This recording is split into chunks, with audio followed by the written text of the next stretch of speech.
بسم اللہ الرحمن الرحیم۔ السلام علیکم۔ سیرت النبی صلی اللہ علیہ وآلہ وسلم۔ عنوان: حجۃ الوداع کے لیے روانگی۔ 10 ہجری میں حضرت صلی اللہ علیہ وآلہ وسلم نے حج کا ارادہ فرمایا۔ اس حج کو حجۃ الوداع کہا جاتا ہے۔ حضرت صلی اللہ علیہ وآلہ وسلم 24 ذوالقعدہ 10 ہجری جمعرات کے دن مدینہ منورہ سے حجۃ الوداع کے لیے روانہ ہوئے۔ روانگی دن کے وقت ہوئی۔ روانہ ہونے سے پہلے بالوں میں کنگھا کیا، سر مبارک پر تیل لگایا، مدینہ منورہ میں ظہر کی نماز ادا فرمائی اور عصر کی نماز ذوالحلیفہ میں ادا فرمائی۔ اس سفر میں حضرت صلی اللہ علیہ وآلہ وسلم کی تمام ازواج مطہرات بھی ساتھ تھیں۔ ان کی تعداد اس وقت 9 تھی۔ انہوں نے اونٹوں پر اپنے ہودجوں میں سفر کیا۔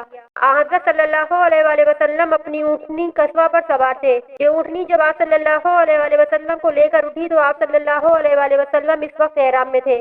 قصوہ پر اس وقت ایک پرانا کجاوا تھا جو 4 درہم قیمت کا رہا ہوگا، اور آپ صلی اللہ علیہ وآلہ وسلم کے اوپر چادر بھی معمولی سی تھی۔ اس وقت آپ صلی اللہ علیہ وآلہ وسلم یہ دعا پڑھ رہے تھے۔ ترجمہ: اے اللہ، اس حج کو ایسا مقبول بنا دے اور ایسا بنا دے جس میں نہ تو ریاکاری اور دھوکہ ہو اور نہ دکھاوا اور نہ ظاہرداری ہو۔ سفر کے دوران حضرت جبرائیل علیہ السلام حاضر ہوئے۔ انہوں نے عرض کیا: آپ اپنے صحابہ کو حکم دیں کہ تلبیہ میں اپنی آواز بلند کریں، یہ حج کے شعار ہیں۔ چنانچہ حضور اکرم صلی اللہ علیہ وآلہ وسلم نے صحابہ کو ایسا کرنے کا حکم فرمایا۔ انہوں نے بلند آواز میں تلبیہ شروع کر دیا۔ راستے میں حضرت صلی اللہ علیہ وآلہ وسلم نے زطوی کے مقام پر پڑاؤ ڈالا، رات وہیں قیام فرمایا۔ صبح کی نماز پڑھ کر وہاں سے روانہ ہوئے، یہاں تک کہ مکہ کے سامنے پہنچ گئے اور وہیں قیام فرمایا۔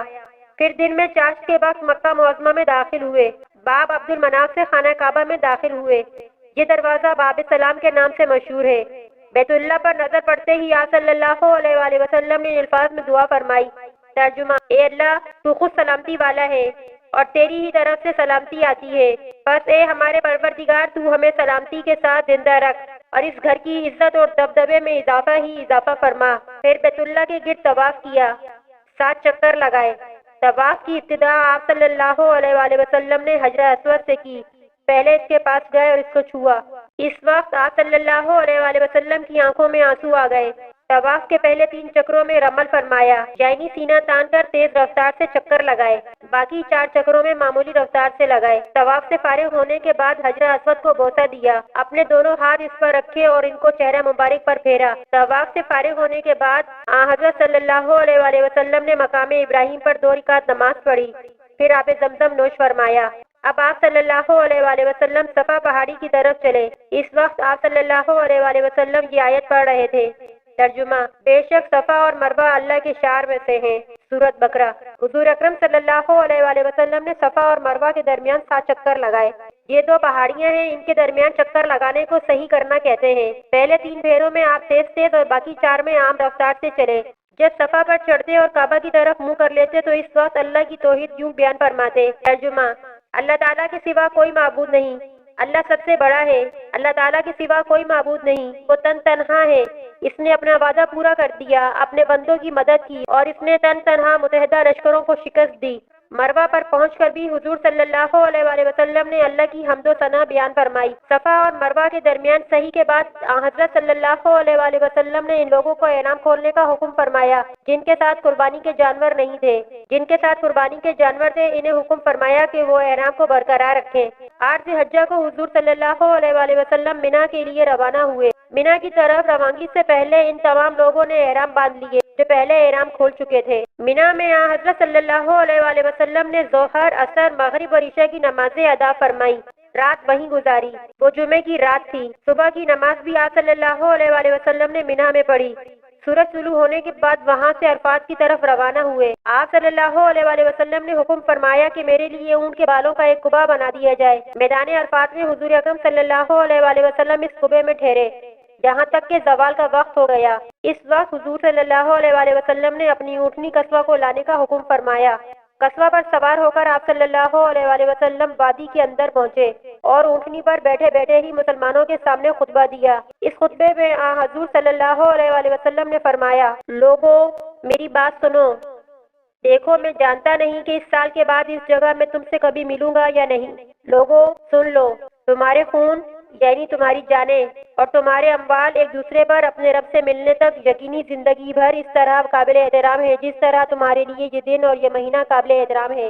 دیکھو تم مرنے کے بعد عنقریب اپنے رب سے ملو گے، وہ تم سے تمہارے اعمال کے متعلق سوال کرے گا اور میں ہر عمل کے متعلق تمام احکام تمہیں پہنچا چکا ہوں۔ بس جس کے پاس کسی کی امانت ہو اسے چاہیے کہ وہ اس امانت کو مانگنے پر اسی شخص کے حوالے کر دے جس نے امانت دار سمجھ کر امانت رکھوائی تھی۔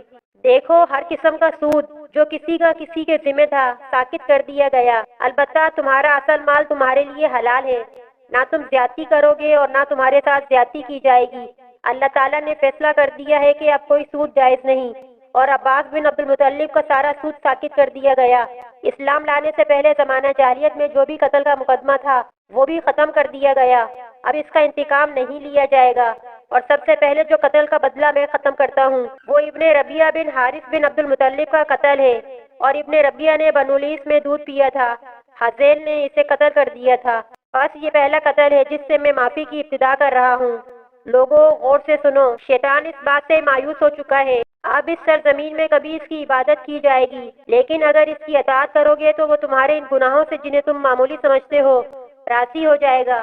اس لیے تم لوگ دین کے معاملے میں شیطان سے بچتے اور ڈرتے رہو۔ لوگوں غور سے سنو، تمہاری عورتوں پر تمہارا حق ہے اور تم پر ان عورتوں کا حق ہے، عورتوں کے ساتھ حسن سلوک اور بھلائی کرتے رہو، کیونکہ وہ تمہارے پاس قیدیوں کی طرح ہیں، تم نے انہیں اللہ کی امانت کے طور پر حاصل کیا ہے۔ لوگوں میری بات سمجھنے کی کوشش کرو، میں نے تو ہر حکم پہنچا دیا اور تمہارے اندر وہ چیز چھوڑی ہے کہ اگر اسے مضبوطی سے پکڑے رکھا تو کبھی گمراہ نہ ہوگے، اور وہ کھلی ہوئی چیز ہے کتاب اللہ اور سنت رسول اللہ۔ لوگوں میری بات سن کر غور کرو، خوب سمجھ لو کہ ہر مسلمان دوسرے مسلمان کا بھائی ہے اور تمام مسلمان بھائی بھائی ہیں، لہٰذا کسی بھی آدمی کے لیے اپنے بھائی کی کوئی چیز بلا اجازت حلال نہیں، ہاں مگر اس وقت جب وہ دل کی خوشی سے کوئی چیز خود دے دے۔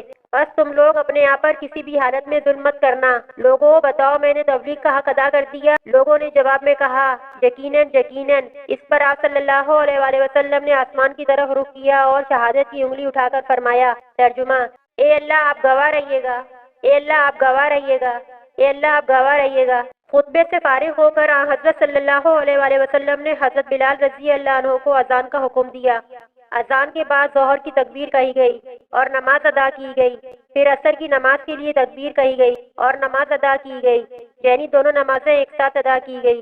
دونوں نمازوں کے لیے اذان ایک ہی کہی گئی اور تکبیریں الگ الگ ہوئی۔ عرفات میں ایک جماعت خدمت اقدس میں حاضر ہوئی، انہوں نے پوچھا حج کس طرح کیا جاتا ہے؟ حضرت صلی اللہ علیہ وسلم نے ارشاد فرمایا، حج دراصل وقوف عرفات کا نام ہے، یعنی عرفات میں ٹھہرنا حج کرنا ہے۔ عرفات کا پورا میدان وقوف کی جگہ ہے۔ اب آپ صلی اللہ علیہ وآلہ وسلم مشعر الحرام یعنی مزدلفہ کے لیے روانہ ہوئے۔ اس وقت آپ صلی اللہ علیہ وسلم نے حضرت اسامہ بن زید رضی اللہ عنہ کو اپنے پیچھے بٹھایا۔ آپ صلی اللہ علیہ وسلم لوگوں کو اطمینان سے چلنے کا حکم فرماتے رہے، اس طرح مزدلفہ پہنچے جہاں مغرب اور عشاء کی نمازیں ایک ساتھ ادا فرمائی۔ یہ دونوں نمازیں عشاء کے وقت پڑھی گئیں۔ عورتوں اور بچوں کے لیے آپ صلی اللہ علیہ وسلم نے حکم فرمایا کہ آدھی رات کے 1 گھنٹے بعد ہی مزدلفہ سے منی روانہ ہو جائیں تاکہ وہاں ہجوم ہونے سے پہلے شیطان کو کنکریاں مار سکیں۔ فجر کا وقت ہوا تو حضرت صلی اللہ علیہ وسلم نے مزدلفہ میں منہ اندھیرے ہی نماز پڑھائی، پھر سورج نکلنے سے پہلے مزدلفہ سے منی کی طرف روانہ ہوئے۔ جمرہ عقبہ بڑے شیطان پر پہنچ کر آپ صلی اللہ علیہ وسلم نے 7 کنکریاں ماری۔ شیطانوں کو کنکریاں مارنے کے عمل کو رمی کہتے ہیں۔ یہ کنکریاں مزدلفہ سے چن لی جاتی ہیں۔ ہر کنکری مارتے وقت آپ صلی اللہ علیہ وسلم اللہ اکبر پڑھتے رہے۔ اس وقت بھی آپ صلی اللہ علیہ وآلہ وسلم اونٹنی پر سوار تھے۔ حضرت بلال اور حضرت اسامہ رضی اللہ عنہ آپ صلی اللہ علیہ وآلہ وسلم کے پاس تھے۔ حضرت بلال نے آپ صلی اللہ علیہ وسلم کی اونٹنی کی لگام پکڑ رکھی تھی اور حضرت اسامہ رضی اللہ عنہ آپ صلی اللہ علیہ وآلہ وسلم کے اوپر کپڑے سے سایہ کیے ہوئے تھے۔ اس موقع پر حضرت صلی اللہ علیہ وآلہ وسلم نے مسلمانوں کو خطبہ دیا، اس میں ایک دوسرے کے مال اور عزت کو حرام قرار دیا۔ آپ صلی اللہ علیہ وسلم نے ذی الحجہ کی 10ویں تاریخ کو حرمت کا دن قرار دیا ہے اور فرمایا، اے لوگوں تمہارا خون، تمہارا مال اور تمہاری عزت اور ناموس تمہارے درمیان ایک دوسرے پر اسی طرح حرام ہے جس طرح یہ دن تمہارے لیے حرمت کا دن ہے، جس طرح اس شہر کی حرمت ہے اور جس طرح اس مہینے کی حرمت ہے۔ یہ الفاظ کئی بار فرمائے، آخر میں دریافت فرمایا، اے لوگوں کیا میں نے تبلیغ کا حق ادا کر دیا؟ لوگوں نے اقرار کیا۔ پھر آپ صلی اللہ علیہ وآلہ وسلم نے فرمایا، اب تم میں سے جو موجود ہے وہ غائب تک یہ تبلیغ پہنچا دے۔ میرے بعد تم کفر کی تاریخوں میں لوٹ کر نہ جانا کہ آپس میں ایک دوسرے کی گردنیں مارنے لگو۔ حضور اکرم صلی اللہ علیہ وسلم نے لوگوں سے یہ بھی فرمایا کہ وہ مجھ سے حج کے مناسک ارکان سیکھ لو۔ کیونکہ ممکن ہے اس سال کے بعد مجھے حج کا موقع نہ ملے، اور ایسا ہی ہوا، کیونکہ اس حج کے صرف 3 ماہ بعد حضور اکرم صلی اللہ علیہ وآلہ وسلم کی وفات ہو گئی تھی۔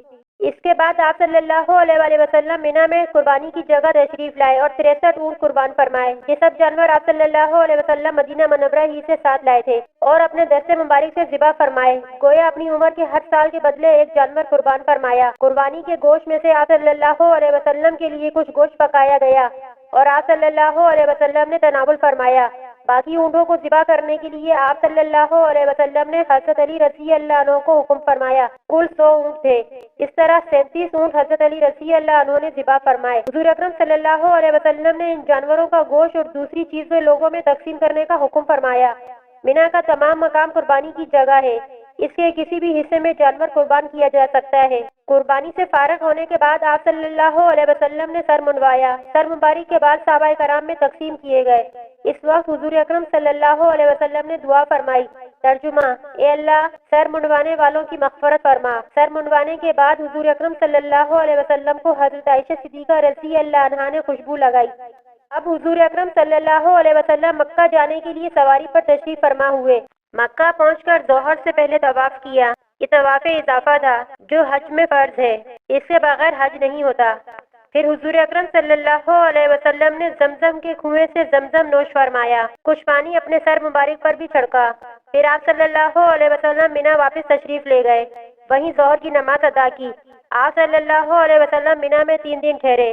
3 دن تک رمی جمرات کی، یعنی شیطانوں کو کنکریاں ماری، ہر شیطان کو 7 کنکریاں ماری۔